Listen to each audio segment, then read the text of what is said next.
Hello everyone, we are at another GOAT Gamagin on Air Today series. Happy to have you. So today our guest is, as most of you know from Fashion Fridays, Jani Torppa. I can pronounce his name, I think, correctly because Turkish pronunciation is similar there. He's the co-founder of Geek Lab, but that's not the main reason he's here. He's really good at Fashion Fridays, and we will learn the magic behind it, how it goes, and what makes him happy in this life as well as mobile gaming industry. Welcome, buddy. Thank you so much. That was a great, maybe the best intro that I have heard, that you're highlighting the Fashion Friday on top of the Geek Lab. So I love to be here. And also the pronunciation was on point. So great job. So love to be here, enjoying time with you. So everything is great. So we met over PGC Helsinki last year, and basically that event was really cool because I met like I don't know more than 100 like local industry people, Finnish people, and yeah, like it was a pretty nice chat, and we just kept a good relation, nice vibes, and yeah, I think you also really had a nice support on Gamigen content wise, even like word of mouth. I really appreciate it. So Yeah, I just told before we started today that's something that it's something new and fresh that I like to see. I'm pretty easygoing guy. I'm not good with my attention pan. So you are doing exactly what I'm looking for, and probably that's why we clicked during the Pocket Gamer Helsinki. And now I'm always telling people to read your article at our office, and now that's probably the reason. I'm easygoing man, and when easygoing man is writing the articles, I'm able to read those. yeah, I think like we should just keep the fun. That is like number one priority, and I think like this year and last year, like this hot CPI topic has been like so boring. We don't want to hear it anymore. Like so many news. Okay, layoff. Okay, crisis. Okay, like okay, we already know this, and like we literally need to have a comeback with the cool stuff because I really believe our industry is by far the number one in the world. Like basically in other podcasts, we're also discussing the industry like with Jakub psychology, like Felix worked in food industry, for example, and finance, and in the end, come on, look at how sweet our industry is. Yeah, the industry is like, I'm not also originally from gaming industry, so seeing something else more from the corporate side of the world, industry is great. People are sharing knowledge. People are much more easygoing, and as you mentioned, there is a lot of tough things right now. Being specifically last year, like layoffs, and those are not nice. And obviously, people need to hear those things. But when you have a lot of bad news in a row, then your mindset start to go specifically towards that side of it, like, okay, only seeing the layoffs and only seeing that people are killing the games or studios are going down and nobody's getting investments, so you start to also see those much more. The same thing that when you're buying a new car, then you start to see that everybody's having the same car than you because you're focusing on those specific cars. So that's why I think we also need to have so much fun stuff and the good stuff, so we are not focusing too much on the bad side.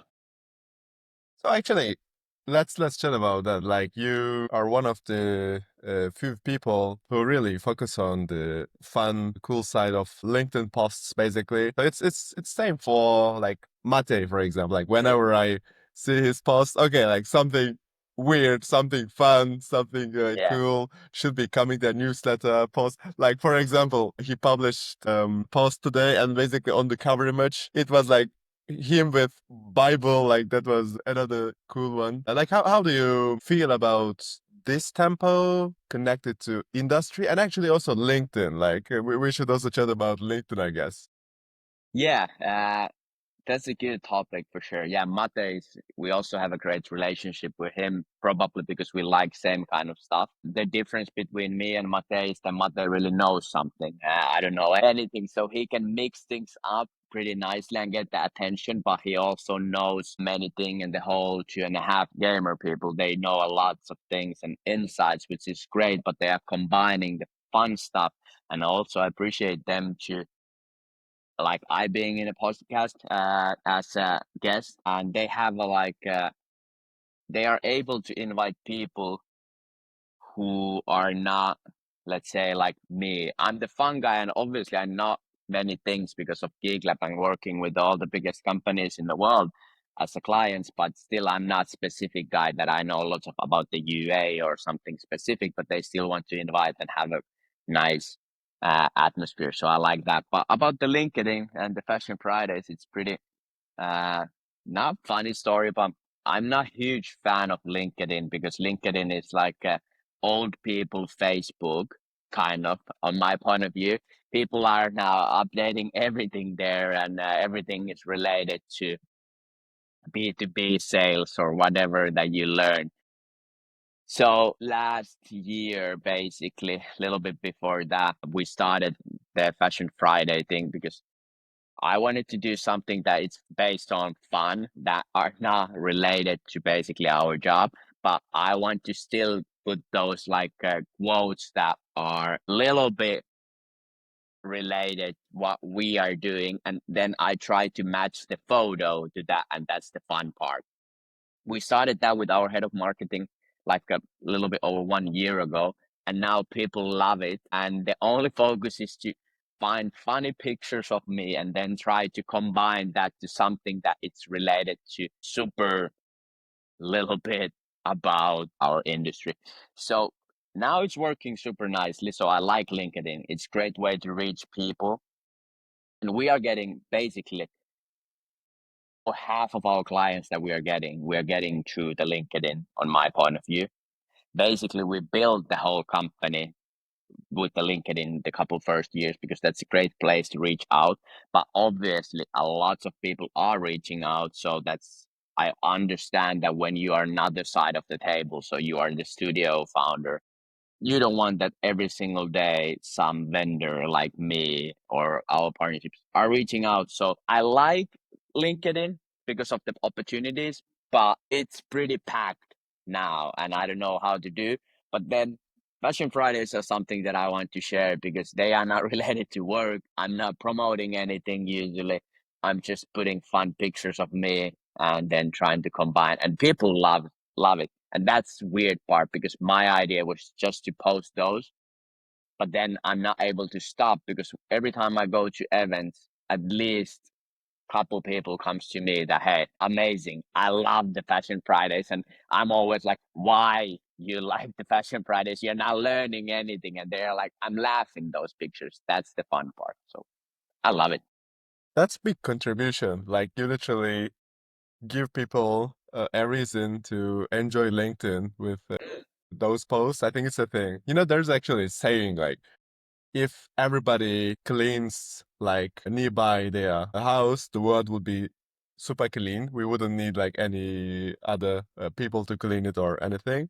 It's kind of like similar, you know, if everyone takes moments to enjoy not just like life overall, but also work, LinkedIn, etc., we would all just be enjoying while working. So I appreciate it, man. I think we definitely need many more people to just chill sometimes.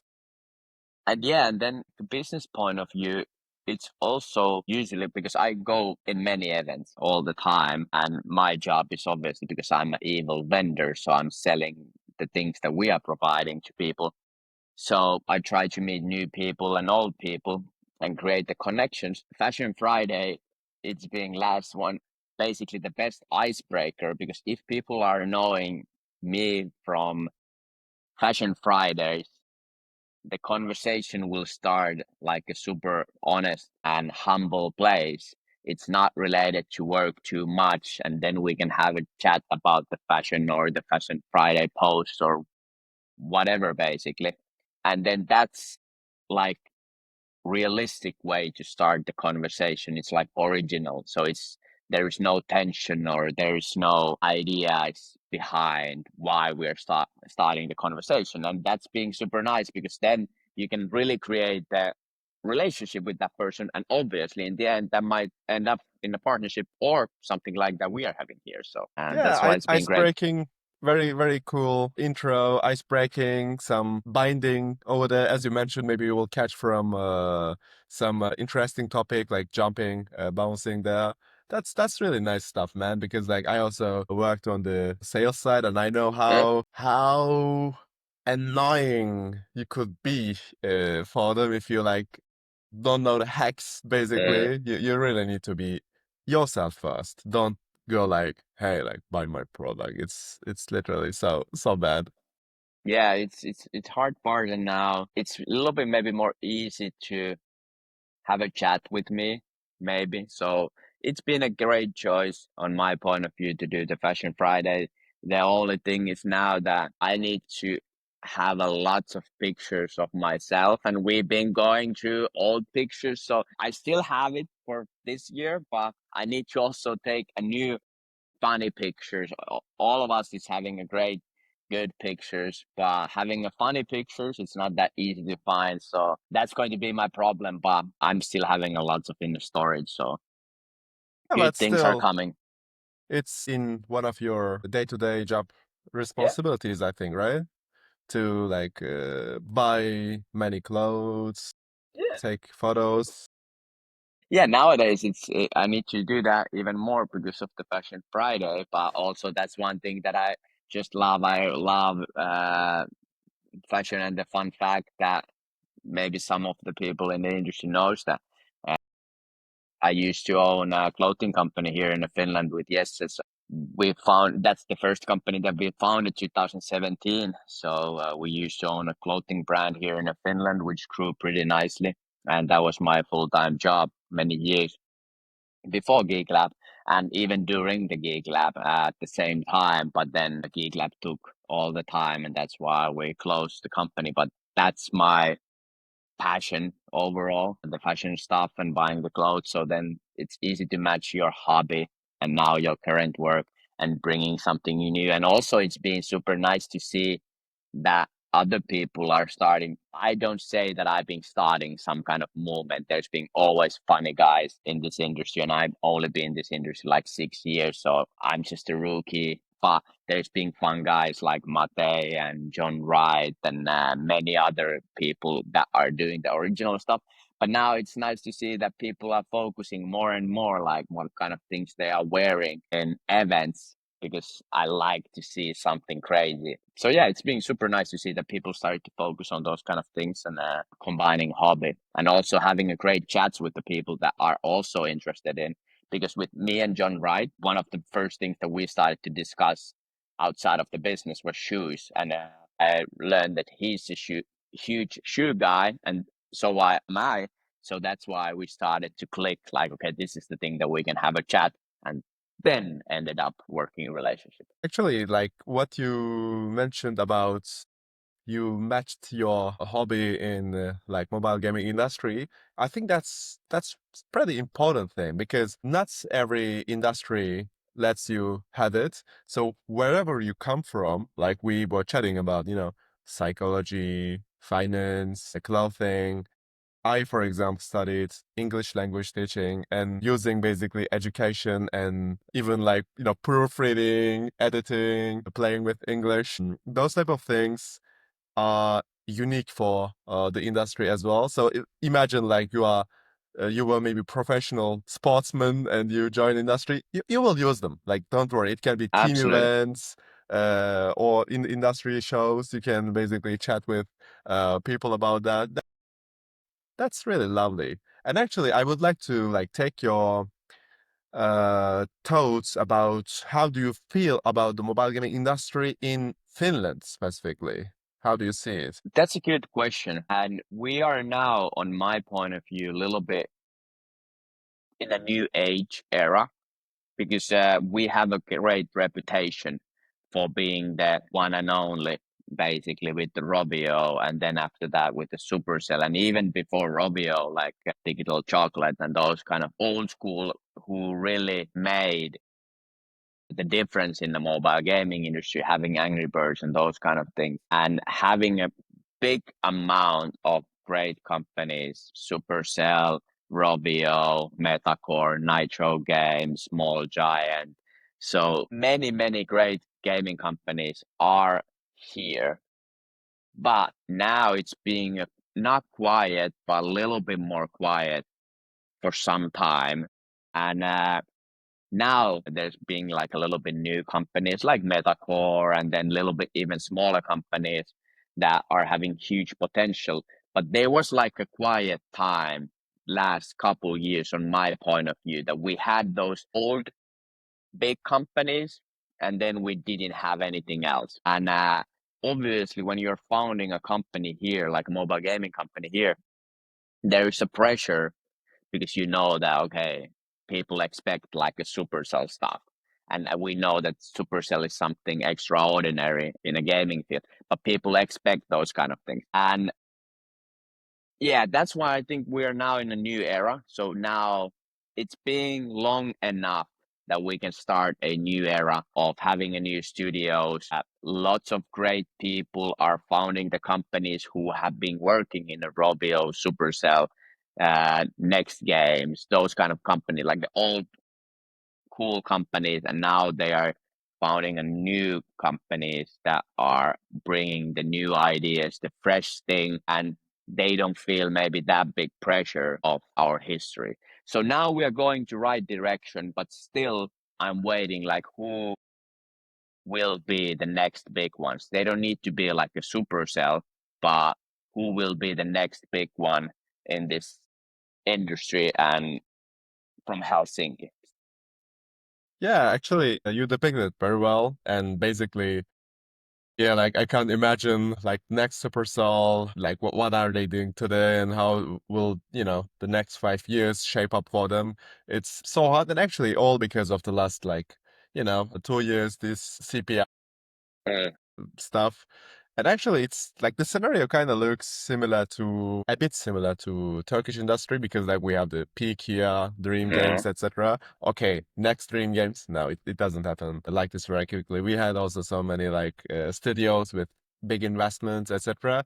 But jumping up from small to that Supercell level is not that easy. And actually, like I know that, like, of course, just like any other country, like Finland has also taken a hit from this piece of crisis. But overall, Mhm. I think it stays strong, and the investment is there. The studios are still, I think, relatively going up and up overall. So how do you see for 25? Like, looks pretty positive, or like do you see any, shaky or negative aspects? How do you feel?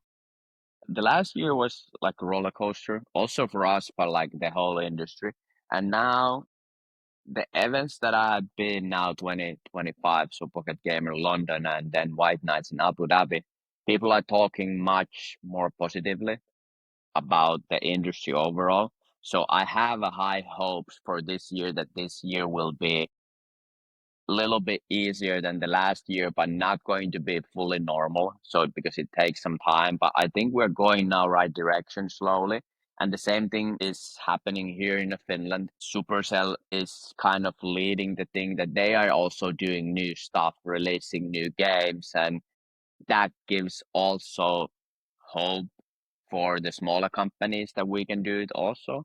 And also, I want to tackle one thing that you mentioned because being visiting many times now in Turkey, because you have a kind of similar situation that there's a couple big companies kind of couple years after us. And then now you have a great boom of the startups being going on maybe 4 or 5 years that new studios are coming because people saw that, oh man, you can make $1 billion company with the games. But we did have that like 10 years ago. And then we had the boom to find a lots of startups and gaming companies because people saw, oh man, you can make the money and big companies. So then people started to found own companies, but then they realized that it's not that easy, and then they got shut down. Some of them, and some of them they're struggling. Some of them grow a little bit bigger ones, but nothing close to Supercell. And then there's kind of that pause that okay, nobody wants to try it because they know that it's hard. And now we are on that phase again that it's being so much time since Supercell and Rovio stuff. Now, okay, now there's a new people that they don't have felt that founding the startup. So that's why we're founding a new startup. So I'm pretty confident that somebody is going to do cool stuff from Finland. I'm expecting to Supercell to maybe launch a new game this year. Then I'm having high hopes for Fingersoft, which is also kind of old school things, but they've been doing now big changes. So I'm also hoping that they are taking things to the next level. And also something small, have a high hopes. But things look much more positive now, but I know that it's not going to be easy year yet. So, but those are coming for sure. Yeah, especially I saw Supercell's boat game. It looks just fun and like let's see how it goes. It's old school one. But actually, Yes. like while you were comparing the industry in like Finland and Turkey, I just remembered like in Felix's latest newsletter, he wrote a like fun sentence. I was always saying if you want to like make it work, hire a Finn, and now I'm saying it for hire a Turk. Yes. I need your comment about this. Yeah, and I think that's exactly what you should do right now because being honest, and obviously many can be upset about it, but Turkey and the MENA region specifically, on my point of view, it's now the hot place. We are not the hot place right now. That doesn't mean that we don't have the professionals and great people here and the knowledge. Yes, we have it. And probably if you compare the size, every great people are in Finland. But you need to stay fresh. And right now, we are not the freshest country in a gaming point of view. We have a great hits, but we don't have right now the top hits. So that's why I would go to Turkey for sure right now because that's the fresh place to go on Turkey and even like a Pakistan and those kind of that region specifically. There's a lots of talents and lots of fresh things. So yeah, definitely go that side. Couple years, then Finland for sure. Or if you want to have an expensive experts, then you can hire people from Finland for sure. Yeah, I also wanted to mention about that. Like basically, uh, like even for junior salaries in like Turkey, Pakistan, when it's starting from 500 euros in Finland, just multiply it with 4, 5 basically for game developers, and basically of course, like for example, if you're working for Dream Games, Peak Games, you probably make the same amount of money that Supercellians make over there, but basically the how to say fresh power is there to invest quickly, and basically the guide is also there. Like basically for Supercell, come on, you cannot copy what they are doing exactly. Like, but for Dream Games, for Peak Games, as you see very closely, they try. There are so many studios. Puzzle, Match 3, Match 2, getting investments. There are even new funds like Laton uh, and also like basically 2 days ago, like Akin Babayit started up another fund for mobile game studios. I think it will focus on Turkey mostly. It's around $100 million. Like those type of things are pretty fresh, and basically the potential is to set skyrocketing very quickly if the success is there. I wanted to add a plus. The government incentive is very important. Like basically for many years now, you can get your advertising credits in a 60% back way, which is crazy. And basically, when I was chatting with like guys from like all these companies, Supercell, Metacore, etc., they were complaining like Turkish companies have the hack. Like, how can we compete against them? Basically, like there is a 60% benefit and the advantages over there. So I think that's another aspect that you should mention a bit about the government support to mobile gaming ecosystem. Yeah, absolutely. The Turkish thing is amazing. And now we are getting back to that list, which is great. So hopefully in near future, if you are from Turkey and you're using our tool, your government is also sponsoring that. So that's always a great. But yeah, That's how you can create new studios if government is helping. Finland, things are a little bit more complicated because we are having strict rules. Obviously, you can get money from the government, but it's not fully focused like, okay, it's for the gaming, or I'm not the right person to say because I don't know too much, but you can get some benefits for sure. But because it's also pretty big as an industry here. So it's more on that side that, okay, now these guys are already able to survive by themselves. So we don't need to put any more like money to gaming industry because we already have these couple great companies and we trust that the big companies are helping the smaller companies because Supercell is investing a lot of money all around the world, but specifically here in Finland, they are investing to the smaller companies, so maybe we trust a little bit more that the big brothers are taking care for the smaller companies. But on my point of view, because gaming industry is moving so fast and we have our peak, we are still doing super good job. Not saying that, but we are a little bit like dinosaurs right now, and we need to get back on track and being more fresh to way that we think everything is super professional here. That's one thing that why we are good. We are super professional, but when you are professional, that also takes something to create something new because you have the way to think like everything have done like this. Like when we are working with the bigger clients here in Finland, like with every we work with a lots of biggest gaming companies in the world. And when we start to work with them, is it like ASO or constant validation or UA? They usually have that we have always done it like this. And as we know, usually you need to change things like you mentioned. We have had a many crises right now with IDFA, scan, everything. So you need to change the way that you are doing. Yeah, 10 years ago, you were able to make a hit game and just put it out and then scale it up. Nowadays, you need to do constant validation. You need to find the right market or right audience, do the testing, read the data, do the analysis. That's unfortunate. Obviously, I would like that every single game is made by heart, like this is a great game, but unfortunately, you have to do that. So when you're big and professional, you always mention that we have done it.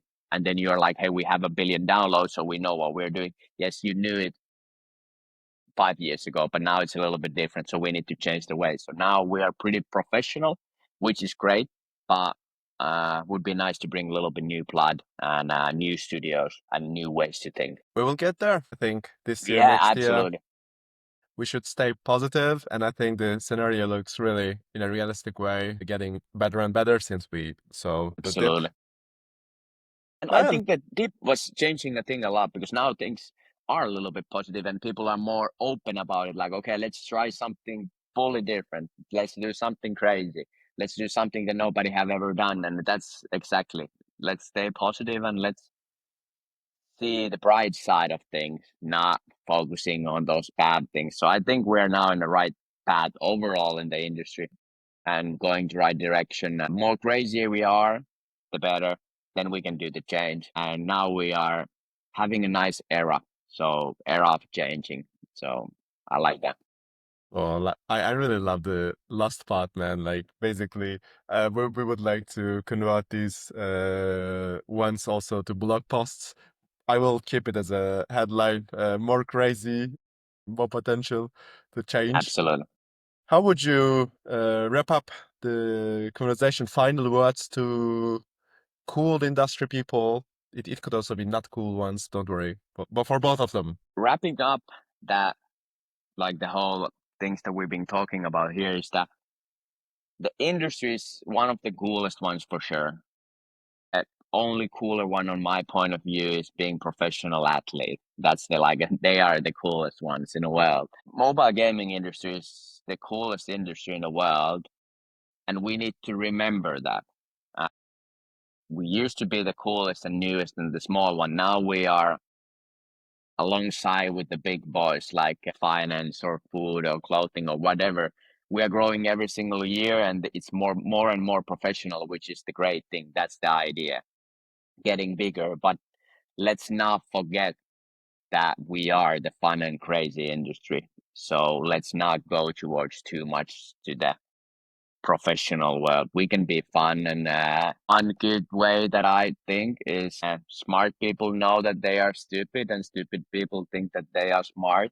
So don't be afraid to ask help and share something crazy and funny. You can be funny and professional at the same time. So let's remember that we are the funny and crazy industry, and let's not be too professional. Cheers. Cheers. So I will definitely share the good words with people and let's stay positive. Let's do our best. Thanks for joining, man. Like I really love our chat and uh it was fun. It was fun. Yeah, it made my day. So now I'm happy to go back to do the boring things that we need to do. So yeah, thank you for having me. That was great.